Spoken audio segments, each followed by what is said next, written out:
То есть первый и основной момент, который связан с тем, почему важно сохранять краснокнижные виды, почему важно сохранять те экосистемы, в которых они живут, он берет свои истоки из теории Геи, которую разработал Джеймс Лавлок и Лин Маргулис, которая связана с тем, что наша система, наша природа, наша планета, она является как бы живым организмом, то есть она далека от равновесия, то есть она не по химическим, по физическим законам, она имеет некоторые аномалии, да, в кавычках, которые не свойственны планетам без жизни.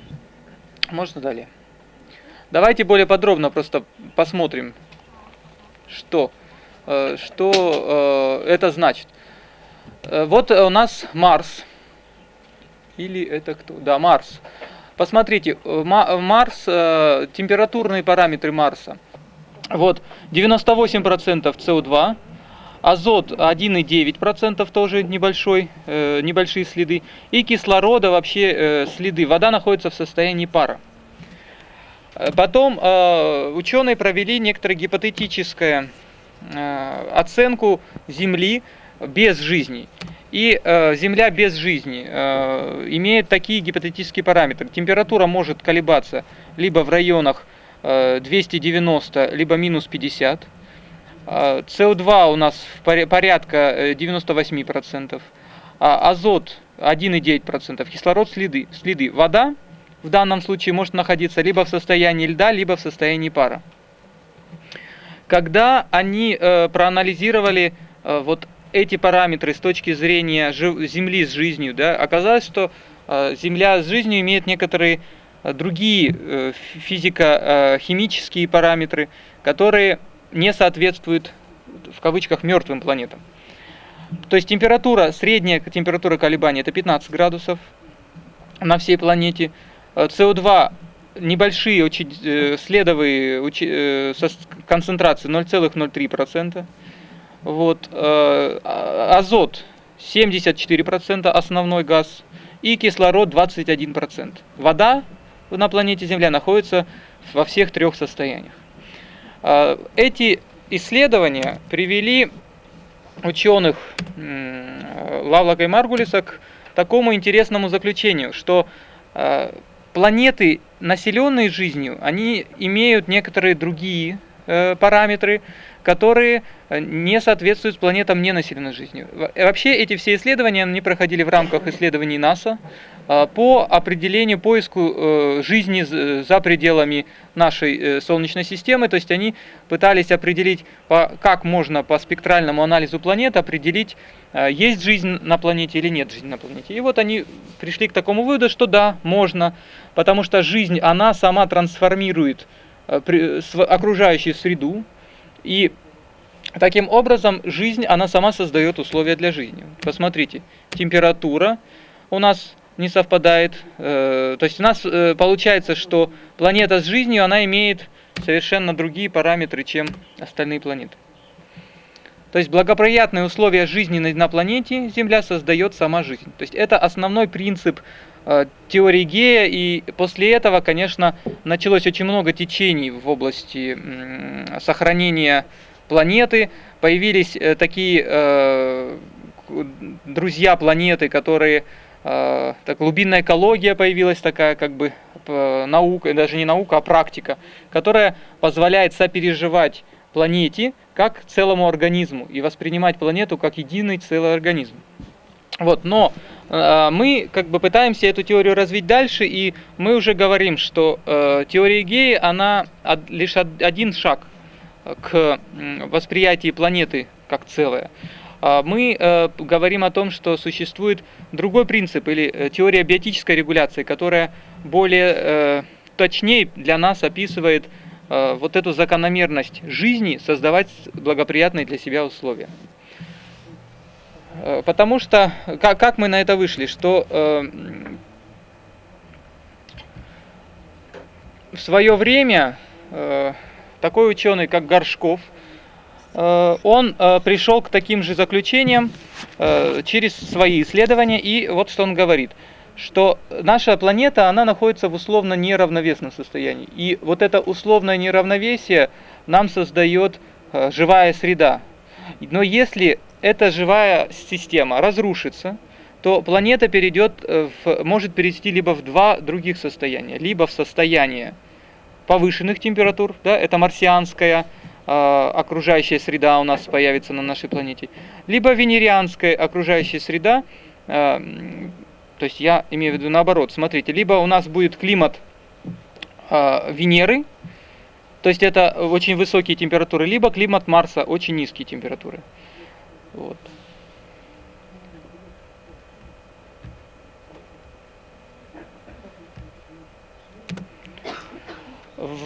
Эта теория, которую разрабатывает Горшков, теория биотической регуляции, она точно также может быть сведена к основному принципу, что жизнь создает условия для жизни. Но здесь есть некоторые дополнительные элементы. Вот здесь очень важный элемент – это естественные сообщества. То есть нужно понимать, что естественные сообщества создают условия, благоприятные для жизни. Эти условия поддерживаются в достаточно узком диапазоне, благоприятном для существования жизни в целом в течение нескольких миллиардов лет. То есть, как бы сама система обеспечения жизни у нас на планете, она очень устойчива и очень, держит все параметры в очень узком диапазоне. Вот ниже вы видите, не видим, да? То есть я вам потом покажу сайт теории биотической регуляции, где можно будет познакомиться как с глубоко научными выкладками этой теории биотической регуляции, так и с общепринятыми или даже как бы такими представлениями, которые понятны всем будут. То есть жизнь, есть несколько тезисов, которые можно сделать, выводы, которые можно сделать из теории биотической регуляции. Жизнь не свойство одного организма. То есть, если мы говорим о том, что жизнь – это элемент, самый маленький элемент жизни – это клетка или один организм, то на самом деле мы не совсем правы, потому что в контексте вообще существующей окружающей среды так, может быть, можно говорить, но для того, чтобы самоподдерживающее и само поддерживалось это состояние жизни, и для создания всех благоприятных условий один организм не может это обеспечить. Жизнь – это свойство биосферы в целом. Отдельные организмы воспроизводят только свой вид, а естественные экосистемы воспроизводят матрицы жизни, вот про которые говорил Ростислав Николаевич. Опять же, несколько тезисов, что все, что создано человеком, населенные пункты, промышленность, транспорт, сооружения, поля, сады, все это не создает жизнь, а ее разрушает. То есть мы как бы делаем надстройку, мы в некотором смысле паразитируем над уже существующими, наработанными природой элементами. Ничто, созданное человеком, не в состоянии заменить биосферную функцию естественных экосистем. Этот тезис очень тоже важный, потому что уже много лет люди пытаются создать искусственные экосистемы в разных размеров, начиная от микроэкосистем, кончая космические корабли, которые бы полностью функционировали, полностью бы себя обеспечивали, там бы была бы вся целостная экосистема. Также были эксперименты по накрыванию куполом больших территорий, там, леса и так далее, чтобы сохранить экосистему. Но в любом случае экосистема деградирует, когда она закрыта, потому что в теории биотической регуляции это очень просто объясняется, что экосистемы, они постоянно между собой находятся в состоянии соперничества, и они постоянно друг друга регулируют. То есть вот этот саморегулирующий механизм, он имеет надэкосистемный уровень. Все созданное человеком на несколько порядков проще, чем самая примитивная живая система. То есть это в одной из своих статей Горшков говорит, что существует несколько противоречий или недопониманий существующих. Одно из недопониманий то, что человек не может управлять, как человек со всеми своими компьютерами, технологиями, пока не в состоянии управлять экосистемами, потому что то есть то, что создал человек, это гораздо проще, чем сама природа. То есть это, если мы Представим черепаха, которая управляет скоростным автомобилем. То есть это вот в такой зависимости можно это представить. Так что же у нас создает жизнь? Что же у нас является элементом жизни? Элемент жизни – это естественная экосистема, которая возможна для воспроизводства жизни, которые состоят из сотни тысяч видов растений, грибов, животных и других групп организмов. Они совместно приспосабливаются к условиям существования и формируют их, эти экосистемы. Вот, и вот здесь еще очень важный момент, что на каждом участке суши дикая природа должна занимать не менее 50 или 60%, иначе человечество не сможет существовать дальше. Это то, что говорит Горшков, говорит Шукуров, говорит Ионов, и то есть мы пытаемся про это тоже говорить. Потому что мы считаем это базовый принцип, и далее я потом объясню, почему этот принцип так можно определить. Для теории биотической регуляции принципиальный фактор – это развлечение искусственных и естественных экосистем. Мы, когда с вами изучаем в рамках школьного курса, часто даже в рамках университетского курса, мы говорим про экосистемы как некоторые общем объекте. Но для теории биотической регуляции искусственные экосистемы – это принципиально разные другие объекты, чем естественные экосистемы. То есть у искусственных экосистем очень много ограничений, у них разрушен круговорот, они постоянно деградируют, они не могут существовать без поддержки человека извне. То есть если мы оставим поле пшеничное на несколько лет, оно в принципе постепенно деградирует до определенного состояния. А естественные экосистемы, они находятся в постоянном режиме самовосстановления, самоподдержания и даже некоторой экосистемной эволюции, сукцессионных процессов. Так вот, естественные и искусственные экосистемы или антропогенные экосистемы, что они дают? Вот естественные экосистемы нам обеспечивают устойчивое состояние биосферы, благоприятный климат земного типа. Когда например, искусственных экосистем больше, чем естественных, тогда мы можем говорить о переходном состоянии, то есть то, что мы сейчас наблюдаем. И когда практически полностью разрушена биосфера и все занято искусственными экосистемами, тогда мы можем наблюдать перестройку биосферы и разрушение земного климата. То есть, а почему именно мы говорим про земной климат? Потому что, как мы говорим, что климаты бывают трех видов: венерианский, земной и марсианский. То есть в этом отношении здесь мы на этом делаем упор. Сохранение биоразнообразия. Почва и водозащитная, водорегулирующая функция, средообразующая функция. Это все функции, которые обеспечивают экологические экосистемы, вот в частности экологические системы лесов, экологические функции лесов. Они же занимаются и формированием климата. Вот еще раз мы хотели на климат сделать упор, что не нарушенные естественные экосистемы – это стабильный климат. Нарушенные естественные экосистемы – это измененный климат, неустойчивый климат. А полностью антропогенные экосистемы – это непредсказуемое изменение климата, катастрофические колебания и климатические катастрофы. Еще один пример того, как теория биотической регуляции объясняет те явления, которые происходят у нас на планете. Давайте разберем самый простой наш, всем известный, это круговорот влаги в природе. Теория биотической регуляции выделяет такое понятие биотический насос влаги. То есть мы говорим о том, что основной процесс движения, существования влаги происходит из-за биологических процессов, биотических процессов. То есть существует несколько физических законов в атмосфере, что процессы движения газов, а также влажных масс идут из менее увлажненных участков в более увлажненные. То есть это физический закон осмоса газов.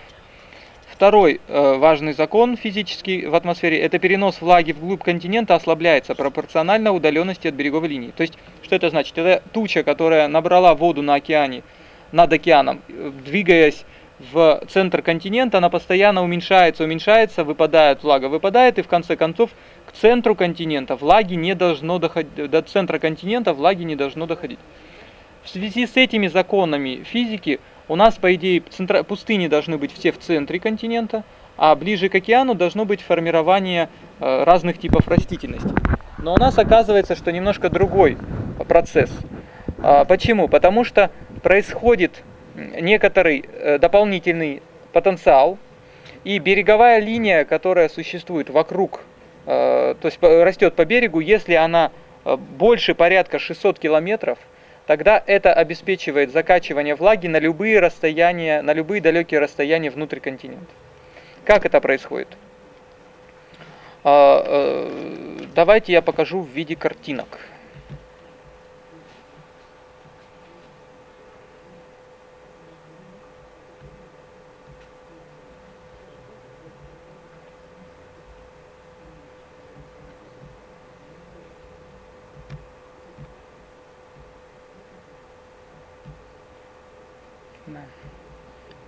Так, секундочку. Что-то у нас...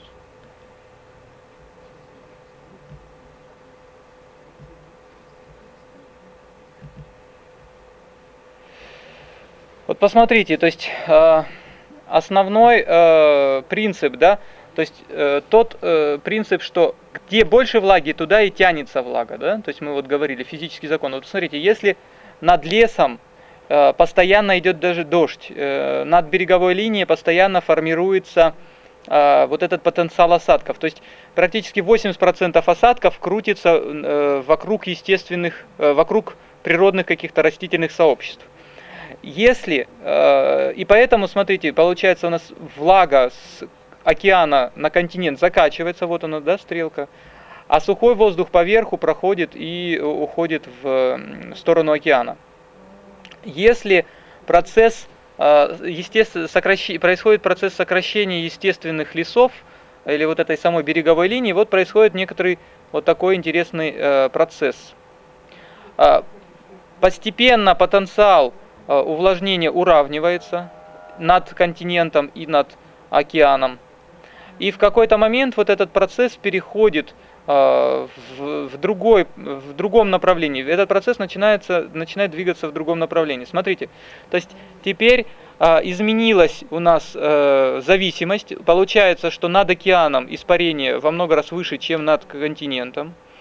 И таким образом, что вся влага и все воздушные массы, они выкачиваются в сторону океана. То есть даже те маленькие крохотные элементы влаги, которые производят вот этот кусочек естественных лесов, оставшихся, они не обеспечивают климатической регуляции данной территории. То есть получается, что процесс опустынивания, он запускается и сам себя усугубляет. С каждым разом этот процесс усиляется и усиляется и усиляется. И таким образом это приводит к полному опустыниванию больших участков континентов и больших участков континента. Вот этот принцип, он как бы не учитывался, ну или как, он в общих чертах описывался, но не описывался таким образом. И поэтому, когда мы говорим, что просто испарение над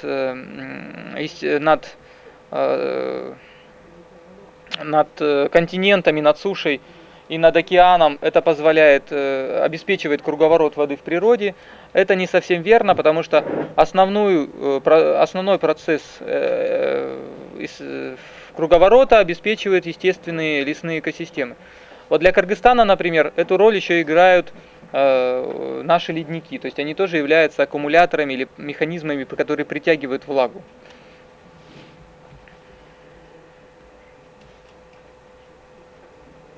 То есть вот она схематическая такая же модель. Видите, смотрите, 66-57% всех осадков, всей влаги испаренной, крутится вокруг естественных экосистем.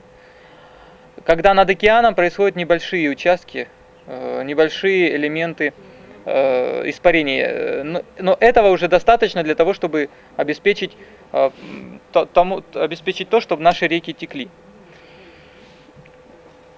Этот же биологический насос, этот же биотический насос, он обеспечивает защиту от климатических катастроф, от ураганов. Да? Почему, например, ученые считают, что естественные экосистемы, они защищают нас от больших, сложных, страшных стихийных бедствий. Потому что, когда существует естественный лес на береговой линии, он вытягивает все излишки влаги в сторону континента и выпадает там в виде дождя.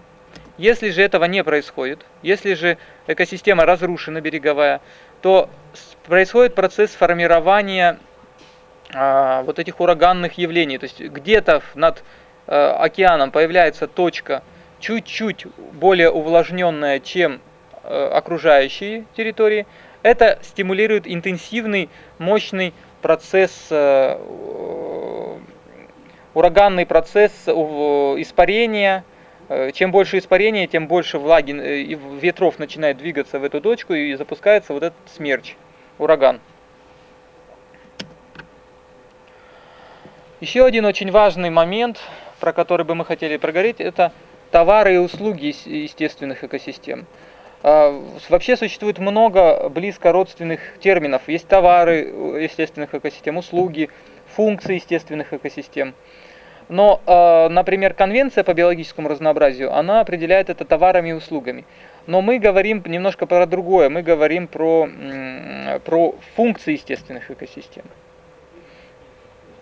Вот здесь вы видите график, когда попытались оценить,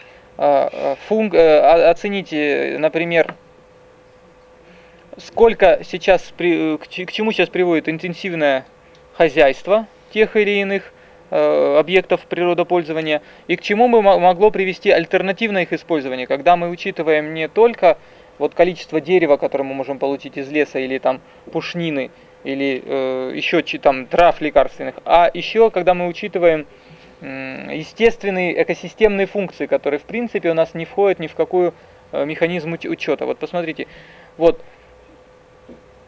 если мы по водно-болотной угодье говорим, в принципе, использование водно-болотных угодий сейчас происходит на только процентов на там 1/3 используется. Причем, если мы говорим про оценку именно вклада естественных экосистем и их функций, если мы их учитываем, то это еще 2/3 можно получить выгоды. То есть это пересчитывалось, сколько кислорода выделяют эти экосистемы, сколько они очищают воды и так далее. Также можно говорить про лесное сельское хозяйство, вот, использование мангровых зарослей и так далее. Тут, к сожалению, не все видно. Так вернемся к экосистемным функциям или экосистемным услугам. Одним из основных принципов нашей организации есть еще и тот факт, что мы рекомендуем строить программы, связанные с сохранением природы, не только на восстановление разрушенных каких-то элементов, но и сохранение и защиту из тех вещей, которые еще не разрушились. Вот посмотрите, вот этот участок леса, который на зеленом фоне находится, это пример неразрушенного леса орехоплодового, например. То есть он обеспечивает, именно неразрушенные участки лесов обеспечивают выполнение всех экосистемных функций. То есть это и регуляция газового состава, и смягчение частоты интенсивности стихийных бедствий. Вот, и так далее. А развивающиеся сообщества или растущие сообщества и полностью разрушенные сообщества, они не выполняют этих функций. Они не могут обеспечить экосистемных функций, экосистемных услуг. Кроме того, экосистемные услуги, они сильно связаны с благоприятной жизнью. То есть, чем более устойчивые и неразрушенные экологические системы, тем они более благоприятные условия создают для жизни людей. То есть вот мы видим, что в обслуживающей есть функции, регулирующие функции, культурные функции.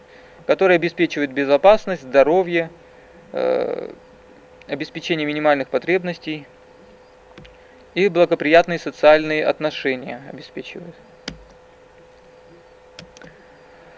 Так что же на данный момент происходит? Эта карта была сделана нами в 2002 году. То есть здесь можно увидеть светло-зеленые участки. Это те лесные сообщества, которые были разрушены до 2002 года. Это по данным карт Гринписа.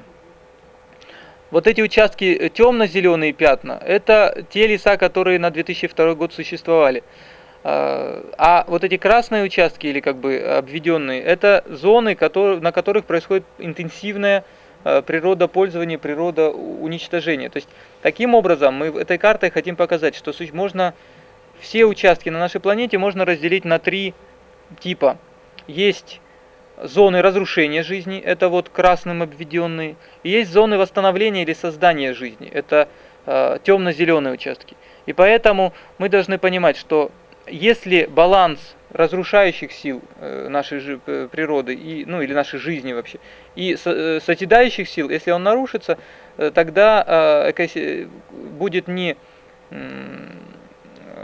локальные кризисы, которые существовали до этого, а будут большие глобальные кризисы, которые, как говорится, для узкоспециализированных или эволюционно узкой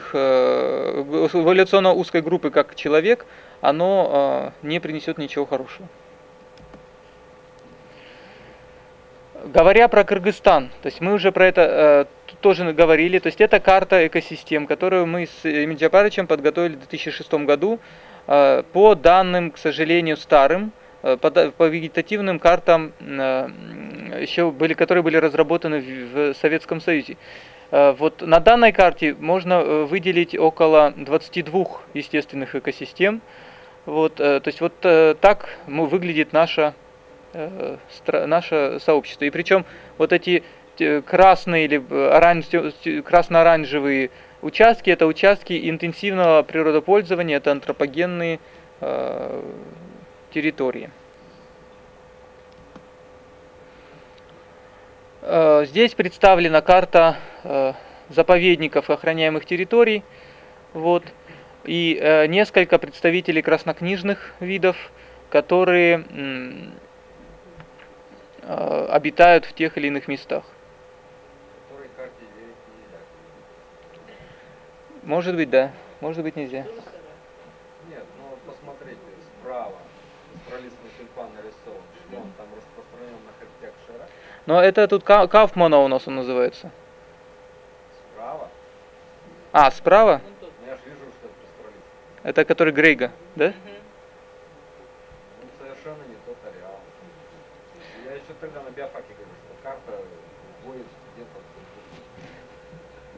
Ну, тогда переделаем. Редактировать надо было.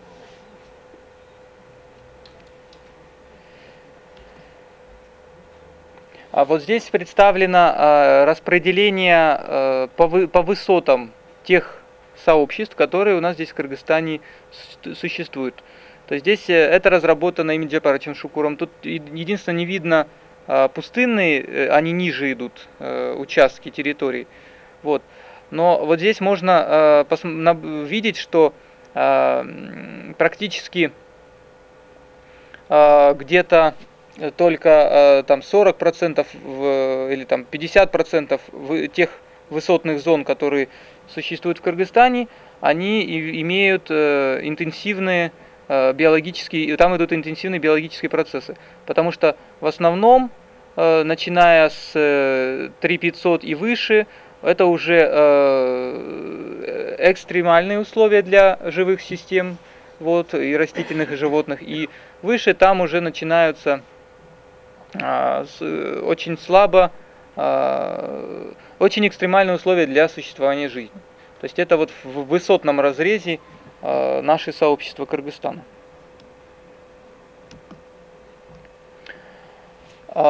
Почему Кыргызстан считается во многих случаях очень важным объектом для сохранения и защиты природы? Потому что даже, посмотрите, это Вверху это у нас таблица связана с экосистемами Кыргызстана, а внизу экосистемами Центральной Азии. То есть Кыргызстан практически больше 40% экосистем Кыргызстана это высокопродуктивные экосистемы. Да? То есть это горные луга, кустарниковые, лесные сообщества. Причем пустынных участков у нас немного, у нас всего 10% пустынных участков. Вот, и около, получается, 35% у нас это горные степи. Если же мы ниже посмотрим на карту, то практически около 40 с чем-то процентов это только занимают пустыни. Вот, лесные сообщества и кустарниковые, высокопродуктивные сообщества не занимают даже 10%, 8%. То есть поэтому вообще все горные сообщества или комплексы имеют высокий индекс биоразнообразия. Так в частности Кыргызстан имеет очень высокий индекс биоразнообразия, из-за этого сохранение редких видов и вообще сохранение биоразнообразия в нашем регионе это очень важный и ответственный процесс для всей Центральной Азии, не только для Кыргызстана, но и для всей Центральной Азии. Так какая сейчас существует ситуация с видами, которые распространены в Кыргызстане? То есть мы потихоньку вытесняем своим присутствием, ну то есть мы вынуждены, наверное, существовать друг с другом, но мы, наверное, можем найти способы разумного существования, но здесь на картинке представлена относительная биомасса людей, коров, людей и животных, которые использует человек в своей жизнедеятельности, и диких животных, птиц, которые живут в естественных экосистемах. То есть, посмотрите, то есть получается биомасса, ту, которую мы используем напрямую, и ту, которую мы носим, она гораздо выше той биомассы, которая существует у диких экосистем, у диких животных. Почему важно про это говорить и обсуждать? Потому что большие животные, птицы, млекопитающие, они выполняют регуляторную функцию в экосистемах. И, например, одна из проблем того, почему сейчас происходит деградация высокогорных пастбищ, из-за того, что не восстановлены численность тех видов диких, которые бы обеспечивали регуляцию этих пастбищ, которые бы обеспечивали благоприятную динамику тех высокогорных сообществ. Вот сейчас в какое-то время это взял на себя роль регулировать человек, но с момента распада Советского Союза, с момента того, когда резко сократилось поголовье, когда нарушилась управленческая вот эта вся сеть, обеспечивающая благоприятное равномерное использование пастбищ, это все привело еще к деградации экосистем Кыргызстана.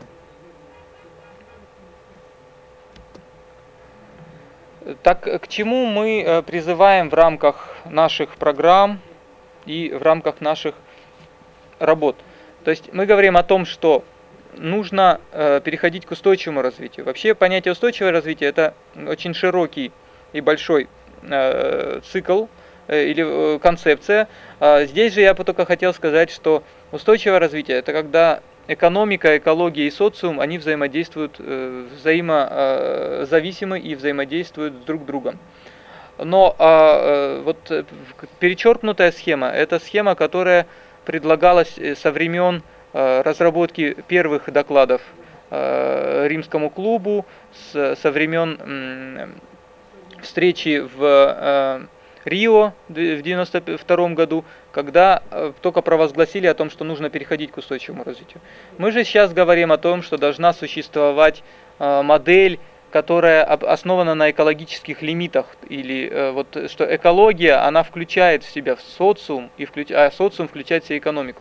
Что как бы если мы разрушаем основной слой, то тогда мы разрушаем всю основу жизни. Вот Вот так можно это представить, что экосистемы, естественные экосистемы, они являются базовым слоем нашей жизнеобеспечения. Искусственные экосистемы, они являются небольшой прослойкой, которая мы не можем жить за счет естественных экосистем непосредственно, мы живем за счет искусственных экосистем. Вот они являются прослойкой между экологией, социумом и экономикой. То есть вот видите, вот эти серые участки, такие достраивающиеся кирпичи, это тот социум, экономическая деятельность, которая сейчас существует у нас на Земле, она в какой-то степени, видите, эфемерная и непонятная. А почему нужно сохранять именно вот пропорцию 10, 30, 60? 60% экосистем должно быть естественных, не нарушенных. Потому что в рамках исследований, которые говорил Горшков по утилизации или усваиванию СО2, которое существует в атмосфере, наиболее благоприятное соотношение естественных экосистем должно быть не меньше 60%. А далее урбанистическая территория должна быть не более 10%. Аграрная территория должна быть не более 30%. В принципе, здесь нет большой зависимости, будет ли 10% находиться в одной точке планеты, или это будет раскидано по всем элементам планеты. Но если мы нарушаем биологический механизм сохранения жизни как таковой, то мы запустим автоматический процесс саморазрушения в природе. То есть было такое исследование проведено, что если мы вот гипотетически уберем всю растительность, и всех животных, которые живут на планете у нас сейчас, сделаем консервные банки, будем жить за счет какой-нибудь консервированной пищи, то кислорода нам хватит на время порядка 100 лет. Если же мы разрушим естественные экосистемы, все превратим в искусственные экосистемы, то кислорода, именно по кислороду, нам хватит всего на порядка 50 лет, 30-50 лет. Почему? Потому что биологические объекты, биологические системы, они кроме того, что они создают жизнь, они могут также и разрушать. То есть они точно так же сжигают кислород, и они могут стать механизмом усиленного сжигания кислорода, не его создания, а его сжигания. То есть, и поэтому здесь нужно как раз про это очень четко понимать, что нарушенные естественные сообщества, они несут очень большой потенциальный риск для разрушения жизни как таковой.